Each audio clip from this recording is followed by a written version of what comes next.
ini masih berharap ada yang di surga, nggak di dunia. Oke, bagaimana kalau seorang perempuan menikah dengan dua orang laki-laki? Suami pertama cerai atau bukan cerai, meninggal. Karena kalau cerai selesai ya. Suami pertama meninggal, kemudian dia menikah lagi dengan suami berikutnya. Meninggal, menikah lagi, bahkan sampai 10 misalnya. Misalnya, kira-kira nanti di akhirat dia sama siapa? Suami pertama. Sama semuanya. Sama siapa? Sama semuanya. Yang pertama? Yang terakhir? Kasihannya yang sebelumnya ya? Sama semuanya. Nanti sama semuanya. Ternyata kamu yakin. Nanti akan bersama dengan yang paling baik akhlaknya. Yang paling baik akhlaknya. Jadi kalau suami yang ketujuh ternyata paling penyayang, paling ngalahan, paling pengertian, maka nanti dia akan bersama dengan yang ketujuh. Yang lain nanti akan dikumpulkan dengan pasangannya yang berbeda-beda. Yang pasti tidak ada jomblo di surga. Kata siapa itu? Bukan kata saya, kata Nabi dalam hadis riwayat Muslim.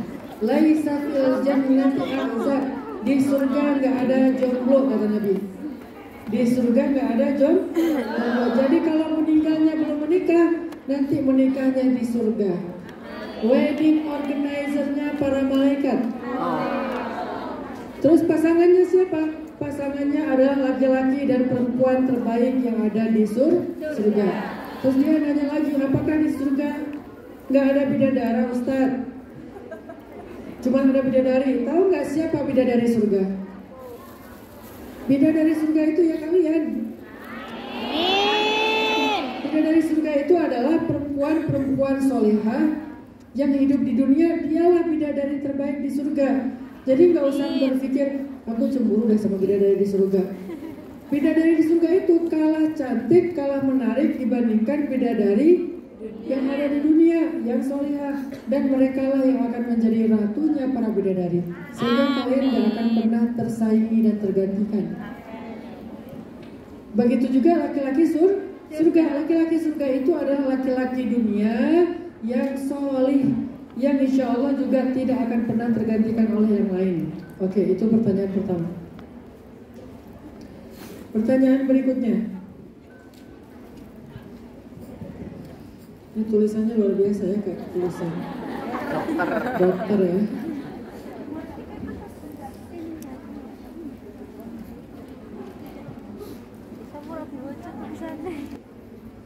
Sudah bercerai secara hukum, tapi belum pernah ada kata talak dari suaminya.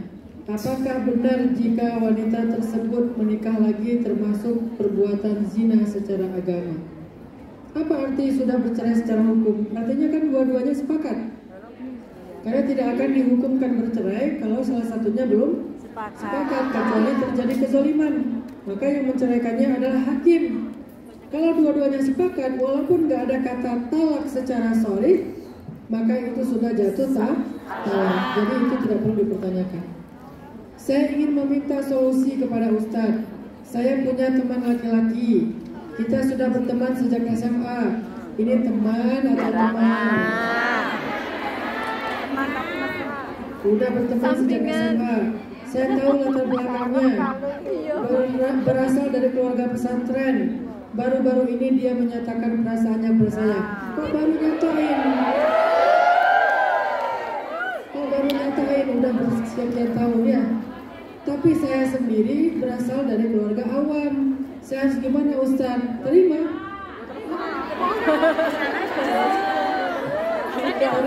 Ya masalahnya udah punya pacar. Kalau datang kepadamu laki-laki yang baik akhlaknya dan baik agamanya, maka permudahlah. Kalau kita ngerasa nggak pantas, maka pantaskan. Kalau kita ngerasa belum bisa ngaji, belajar ngaji. Jangan hanya gara-gara ngerasa nggak pede, insecure, kita menolak rezeki.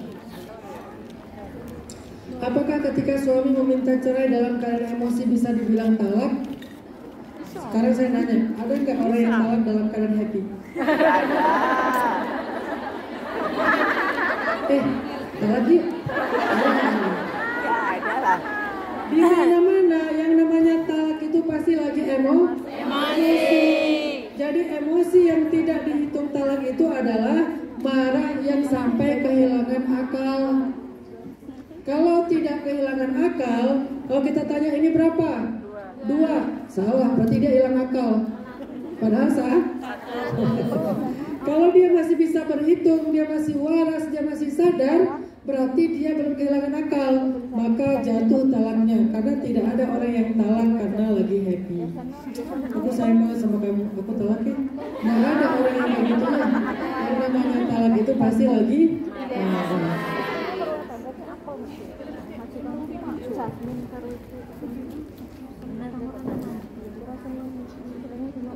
Saya meminta jalan terbaik sama Allah, tapi tiba-tiba rasa yang di dalam hati saya kepada suami saya dihilangkan oleh Allah. Maksudnya dorangan.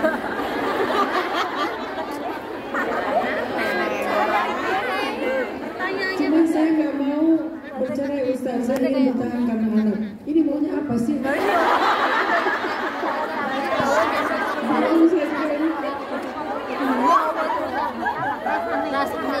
Anak itu adalah kekuatan. Jadi ketika kita lemah, lihatlah mereka. Insya Allah itu akan membuat kita bertahan dengan pasangan kita. Kalau kita lagi lemah, lihatlah mereka. Insya Allah akan bertahan. Ketahuilah sesungguhnya perceraian adalah perbuatan yang paling disukai oleh iblis. Perceraian adalah kemenangan besarnya syaitan. Kecuali perceraian yang darurat. Maka kalau kita bisa bertahan, bertahanlah. Kalau nggak ada perasaan, minimal kita bertahan karena iman. Nanti Allah yang akan mengilhamkan rasa cinta setelahnya. Gimana caranya biar tetap tenang ketika terus-menerus ditanya kapan nikah? Tahu caranya gimana? Blok. Biar ditanya, biar ditanya. Gak usah dijawab. Itu pertanyaan-pertanyaan yang orang Indonesia itu suka basa-basi. Kapan nikah? Gak punya anak belum? Tinggal di mana? Kerja apa? Sekolah di mana? Itu hanya budaya yang ada di Indonesia. Di tempat lain gak ditanya kayak gitu, karena kita suka basa-basi. Jadi basa-basi tidak harus dijawab. Ustaz, dosa nggak kalau kita lebih mendahulukan urusan dunia daripada akhirat? Contoh, kita nggak berinfak. Oh, ini yang tadi nggak bisa. Padahal ada uang, tapi lebih mementingkan urusan pribadi. Bagaimana Ustaz? Ya terserah. Dulu saya pernah bawa Maryam ke rumah sakit ketika saya dalam keadaan susah, dulu nggak punya uang. Maryam sakit, terus saya bawa ke rumah sakit, ditolak karena saya nggak punya uang deposit. Dia lagi sakit keras, harus dirawat di UGD, tapi di rumah sakit dia ditolak gara-gara saya nggak bisa bayar deposit. Uang saya cuma 100.000, depositnya 3 juta. Akhirnya pulang saya dengan berlinang air mata, saya kecewa banget.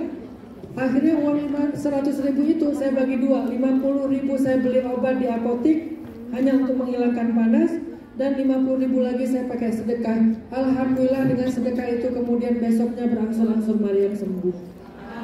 Gara-gara ditolak di rumah sakit, maka biaya kesembuhan Maryam cuma 100.000. Apa pelajarannya? Kalau kita punya hajat urusan dunia, maka tunaikanlah dulu hajat orang lain, Allah yang akan menunaikan hajat-hajat kita. Amin. Ustaz, bagaimana caranya melupakan masa lalu?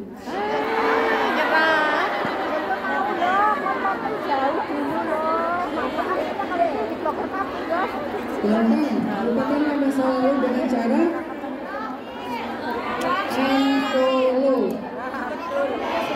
Jangan stalking, jangan kepo. Tapi ini pertanyaannya masih berlanjut. Terutama rasa trauma dan sakit hati karena suami pernah berzina dengan perempuan lain. Bagaimana cara melupakan? tinggalkan dia. Betul. Betul. Karena itu dosa besar ya. Betul. Ustaz, tapi saya nggak rela meninggalkannya. Lihat dia, kalau dia bertobat dengan taubatan nasuha, maka beri dia kesempatan. Tapi kalau dia belum berubah, tinggalkan, karena dia hanya akan membawa penyakit. Sekarang ada sekian puluh perempuan di Bandung mengidap HIV, padahal mereka tidak pernah melakukan dosa besar. Ternyata penyebabnya suaminya sering jajan. Korbannya istri.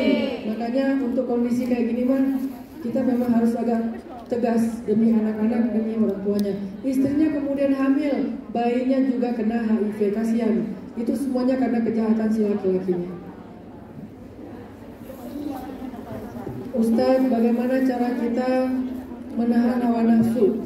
Tadinya kesini untuk mencari nafkah, tapi sering tergoda dengan hawa nafsu yang menghancurkan niat awal. Apa yang harus saya lakukan untuk melawan hawa nafsu? Lawan hawa nafsu dengan berpuasa, lawan hawa nafsu dengan sholat, lawan hawa nafsu dengan olahraga, lawan hawa nafsu dengan hiburan. Jadi yang paling tinggi ya, sholat, puasa, zikir, Quran. Kalau nggak mampu juga, mulailah dengan hal-hal yang positif yang kita senangi. Olahraga, hiburan, beli skincare. Yang penting jangan berbuat dosa. Nggak apa-apa, kalau itu tujuannya untuk meninggalkan dosa, maka itu bagian dari mencegah kemungkaran, tarkul mungkarat. Ustaz, bagaimana cara kita meyakini seseorang itu jodoh kita? Ada yang sudah mendesak sepertinya. Bagaimana cara kita meyakini dia itu adalah jodoh kita? Jangan pernah memberi hati sebelum halal. Karena kita nggak pernah tahu rahasia takdir. Jadi tidak perlu harus yakin. Yang perlu itu adalah pelajari. Dia cocok nggak dengan kita? Ngeklik nggak dengan kita?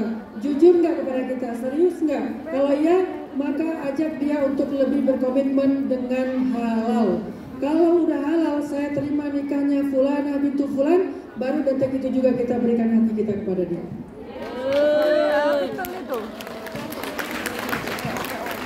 Apa hukumnya seorang yang muslim yang sudah murtad kemudian kembali lagi kepada Islam? Apakah amal ibadahnya diterima? Ya diterima karena dia udah balik, alhamdulillah. Ini yang mana ya? Banyak sekali ya. Semuanya bukan saya. Ustaz, pertanyaan saya sebagai manusia biasa.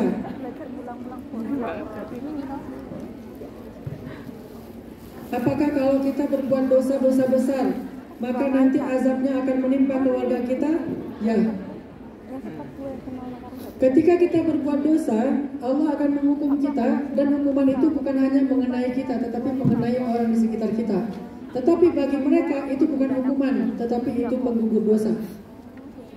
Makanya kalau ada maksiat di sekitar kita nggak mencegah kemungkaran atau maksiat, nanti kalau Allah turunkan azab, bukan hanya ahli maksiat yang kena, tetapi kita juga yang bahkan ahli ibadah ikut menanggung azab tersebut. Kalau kita meninggal, lalu suami mengancam kalau istri masih mengutamakan orang tuanya, mending nggak usah punya suami, cerai pisah aja. Apakah perkataan itu berarti saya sudah ditalak? Terima kasih Ustaz.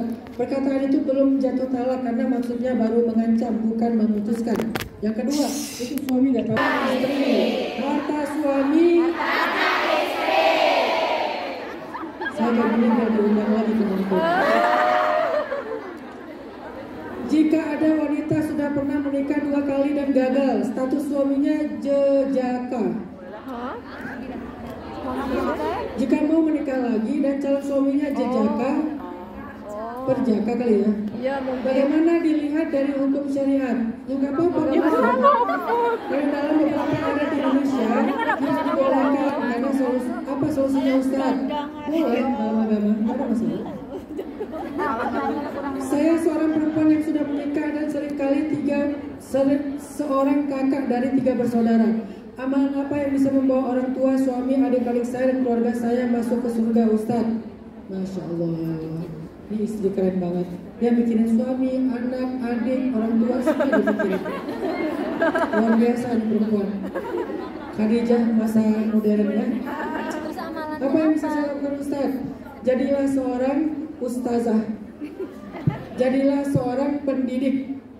Jadilah seorang daiyah yang selalu mengajak dan memberi teladan kepada kebaikan.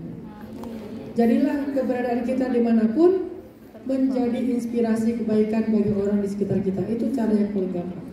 Seringkali saya berdoa agar tidak memimpikan mantan. Tapi setiap kali saya berdoa saya malah mimpi Ustaz. Apakah dia jodoh saya? Mimpi itu tidak selalu ilham.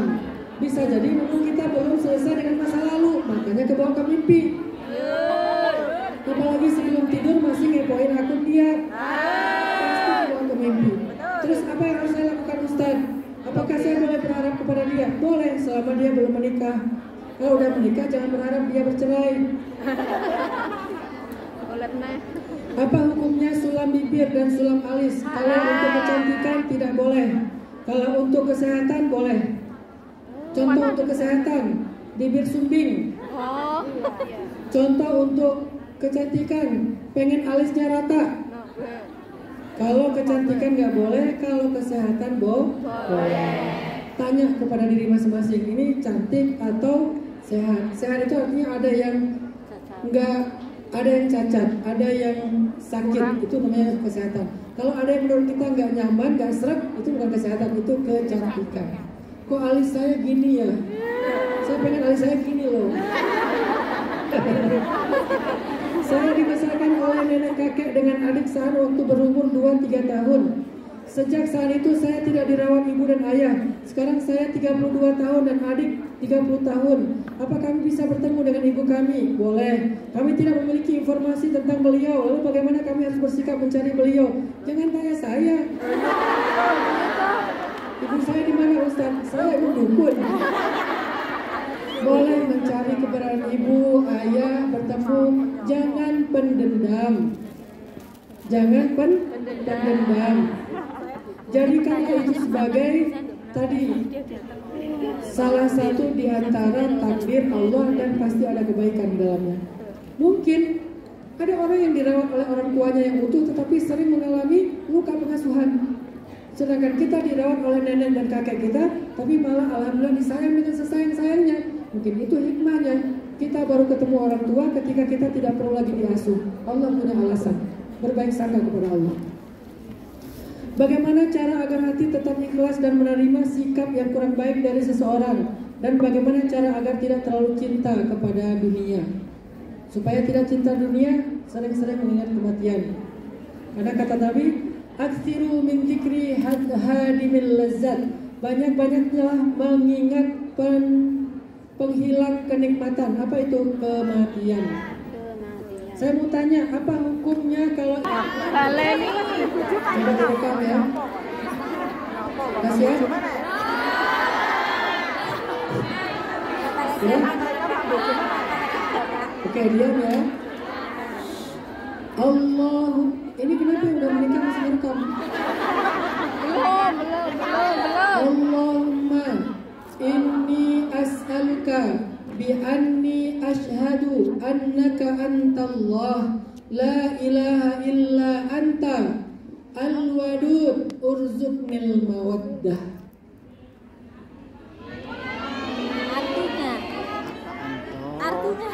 Artinya, oh ya, ya Allah, sesungguhnya aku meminta kepadamu bahwasanya aku bersaksi tiada Tuhan yang patut disembah selain Engkau. Engkau adalah Al-Wadud yang maha cinta, maka berikanlah aku cinta. Amin. Al-Wadud Asmaul Husna, dan itu dari kata mawaddah. Cukup sekali ya. Pernikahan dadung. Kadung kali ya. Ustaz, pernikahan kadung ke pelintir dalam silsilah keluarga.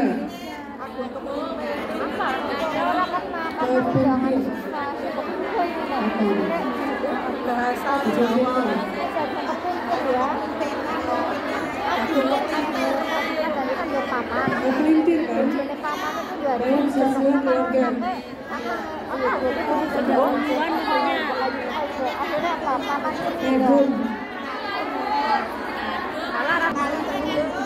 Kali telur, oke. Gak apa-apa. Sepupu itu kan bisa dinikahi.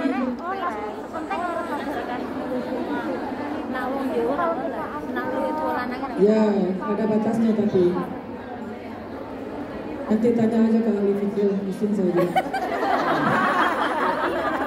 Hutang suami saya sangat banyak, Ustadz. Semoga segera bisa terlunasi. Saya sangat terzolimi. Rumah saya digadaikan suami saya. Saya selalu bersabar. Ini berusaha mau menebus. Parahnya sekarang rumah saya yang digadaikan perlu direnovasi. Mohon doanya Ustadz agar saya bisa mendapatkan kemudahan. Mohon gak usah dibaca pakai mikrofon.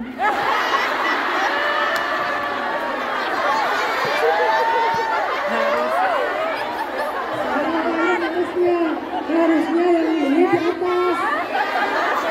Udah selesai dibaca belum?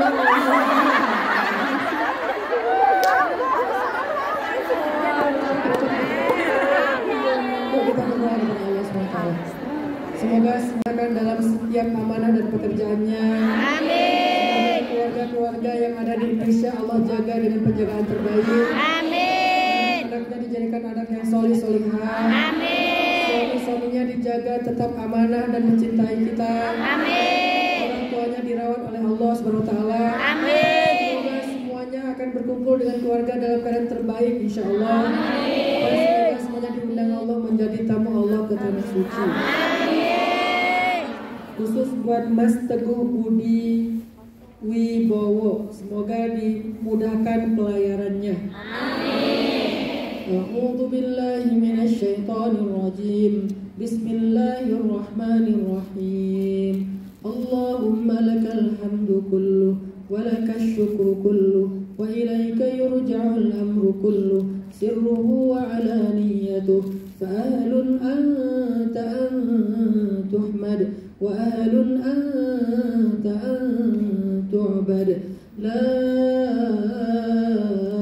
ilaha illa anta al-ahadus samad lam yalid wa lam yulad wa lam yakul lahu kufuwan ahad. Allahumma salli ala sayyidina Muhammad wa ala alihi wa ashabihi wa sallim. Wahai Allah, ampunkanlah dosa-dosa kami ya Allah. Seandainya Engkau tidak memaafkan kesalahan dan dosa kami, kami takut dosa itu akan menjadi malapetaka bagi kami, menjadi malapetaka dalam rumah tangga kami, menjadi malapetaka dalam kehidupan kami di dunia bahkan di akhirat. Amin. Jangan biarkan dosa-dosa itu menjadi musibah bagi kami ya Allah. Amin. Maafkan kami ya Allah, ampunilah kami ya Allah, kami takut kepadamu ya Allah. Tidak ada keburukan dalam hidup yang kami rasakan kecuali penyebabnya adalah dosa. Tidak ada musibah yang menimpa kami kecuali penyebabnya adalah maksiat. Tidak ada kesusahan, gelisah, keluh kesah dalam hidup kami, kesempitan dalam hidup kami kecuali disebabkan oleh dosa-dosa. Maka kami memohon ampun dan maaf kepadamu ya Allah. Siapa lagi yang bisa mengampuni dosa selain Engkau? Ampuni kami ya Allah. Maafkan kami ya Allah. Kami adalah hamba-hambamu para pendosa yang kotor, yang hina, yang penuh dengan aib dan celah. Kami bukan manusia suci ya Allah. Masa lalu kami kelam, masa lalu kami buruk, tetapi kami ingin memperbaiki diri ya Allah. Bimbinglah kami, tuntunlah hati kami. Jangan biarkan kami larut terus-menerus dalam dosa sampai akhir hayat kami. Kami takut mati dalam keadaan su'il khotimah ya Allah. Ya Allah, bantu kami dalam proses taubat dan hijrah kami. Ya Allah, kami jauh dari keluarga kami. Kami jauh dari orang-orang yang kami cintai. Pasangan kami, anak-anak kami, orang tua kami, saudara kami. Kami jauh dari mereka semua ya Allah. Tidak ada yang menjauhkan kami kecuali sebuah perjuangan ya Allah. Berjuang untuk mencari nafkah yang halal, rezeki yang halal. Maka mudahkanlah ya Allah. Jadikanlah setiap jengkal tanah yang kami jalani menjadi kemudahan dan kedekatan kami ke surga-Mu ya Allah. Amin. Ya Allah, jika kami melintasi benua, melintasi lautan, melintasi pulau demi pulau, jauh merantau untuk mencari rezeki yang halal, maka dekatkan kami kepadamu dan kepada surgamu ya Allah. Amin. Ya Allah, mudahkanlah segala urusan kami. Ya Allah, mudahkanlah segala urusan keluarga kami. Ya Allah, sampaikanlah salam kami kepada keluarga kami. Jadikanlah mereka selalu mengingat kami dalam kebaikan, mengingat kami dalam doa. Jangan biarkan mereka jauh dari Engkau ya Allah. Kami titipkan anak-anak kami kepadamu ya Allah. Engkau sebaik-baik penjaga. Kami titipkan keluarga kami kepadamu ya Allah. Engkau sebaik-baik yang menjaga. Kami titipkan suami kami kepadamu, istri kami kepadamu, pasangan kami kepadamu ya Allah. Engkau sebaik-baik penjaga ya Allah. Kami tidak mampu untuk selalu menjaga mereka. Seringkali ketika anak kami sedang sedih, sedang menangis, sedang terluka, sedang membutuhkan kami tidak ada di sana ya Allah. Maka gantilah posisi kami dengan kasih sayang-Mu ya Allah. Engkau lebih baik dalam menyayangi mereka daripada kami ya Allah. Mungkin kami bisa mengusap kepala mereka ketika kami dekat, tapi saat ini kami hanya bisa menelpon mereka ya Allah.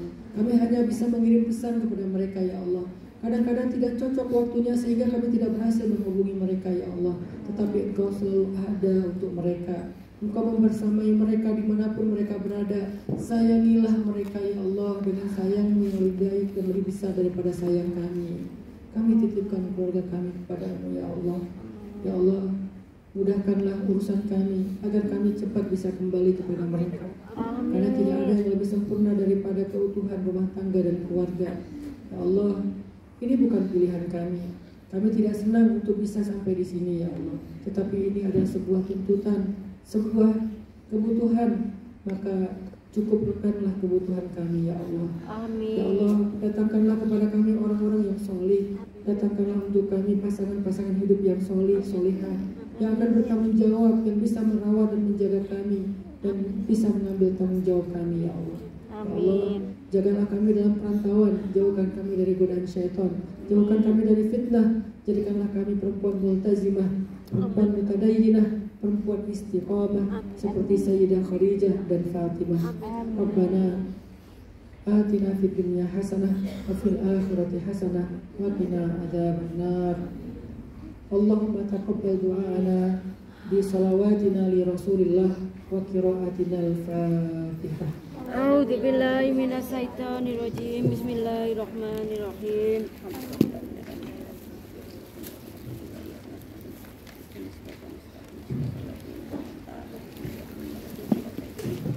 Yes. Alhamdulillah dan terima kasih kepada Ustadz Hanan yang telah memberi bekal ilmu